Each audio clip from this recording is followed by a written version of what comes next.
Sir kidney একেবারে বিকল হয়ে গেছে, সেক্ষেত্রে তার ট্রিটমেন্টটা কি হতে পারে? 4 নম্বর ধাপে থেকে আমাদের চিন্তা করতে হবে যে এখন সে 5 নম্বর ধাপে কোনো না কোনো সময় চলেই যাবে। সেই জন্য প্রথমেই ডায়ালাইসিস করার জন্য তাকে যদি আমরা মেশিনে ডায়ালাইসিস চিন্তা করি, তাহলে হাতে একটা ফিস্টুলা বা ছোট্ট একটা অপারেশন করে রাখতে হবে। তবে 5 নম্বর ধাপে যে যখন একদম শেষ পর্যায়ে চলে যায়, তার জন্য কিন্তু মাত্র 2টো ট্রিটমেন্ট, যেটা মেজর ট্রিটমেন্ট, সেটা পথ খোলা থাকে, যেটাকে রেনাল রিপ্লেসমেন্ট থেরাপি বলা হয়। একটা হলো কিডনি সংযোজন বা কিডনি ট্রান্সপ্ল্যান্ট, যেটা নতুন একটা কিডনি একজন সুস্থ মানুষের দেহ থেকে এনে লাগিয়ে দেওয়া হবে।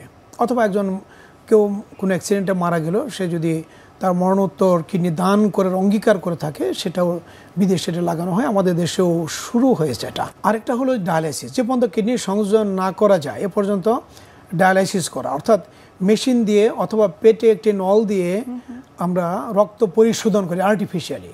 রক্তের মধ্যে আমরা জানি যে কিডনি অনেক গুরুত্বপূর্ণ কাজ করে, যেগুলো রক্তকে পরিশোধন করে, অতিরিক্ত পানি বের করে দেয়, এবং অনেকগুলো হরমোন আছে সেগুলো সে তৈরি করে আমাদের শরীরের অনেকগুলো ব্যালেন্স তা রক্ষা করে।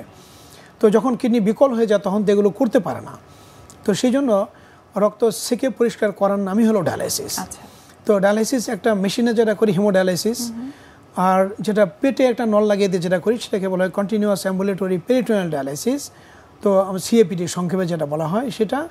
আর সবচেয়ে সর্বোত্তম চিকিৎসা হলো কিডনি সংযোজন। ট্রান্সপ্লান্ট করতে গেলে আমাদের দরকার একটা কিডনি যে দিবে তার সাথে অনেকগুলো টিস্যুর ম্যাচিং হতে হয়, মিল থাকতে হয়, ব্লাড গ্রুপে মিল থাকতে হয়, এবং যে দিবে তার দেওয়ার পরে যেন তার কিডনির কোনো সমস্যা না হয় সেটা তাকে দেখতে হবে। যে নিবে সে যেন ওইটা দিয়ে চলতে পারে, সেগুলো দেখতে হবে। এতগুলো মিলাতে গিয়ে দেখা যায় যে আত্মীয় স্বজন আপন জনরা কিডনি দিতে যায় তার অনেকের সাথে মিলে না।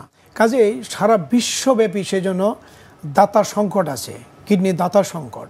এই দাতার সংকট উত্তরণের জন্য এখন বিভিন্ন চেষ্টা চলতেছে।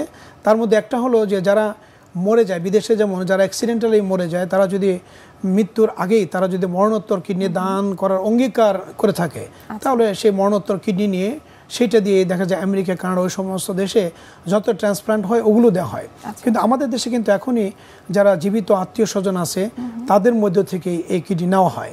নেওয়ার পরে আমাদের প্রচুর সংকট রয়ে গেছে, সেই জন্য যেটা আসছে আর্টিফিশিয়াল কিডনির কথা। যেটা স্যার এই সম্পর্কে আমরা আরো বিস্তারিত জানবো, তবে তার আগে আমরা একটু দেখে দিচ্ছি আমাদের স্বাস্থ্য প্রতিদিনের নিয়মিত আয়োজন কি খাবেন কেন খাবেন এই সেগমেন্টটি।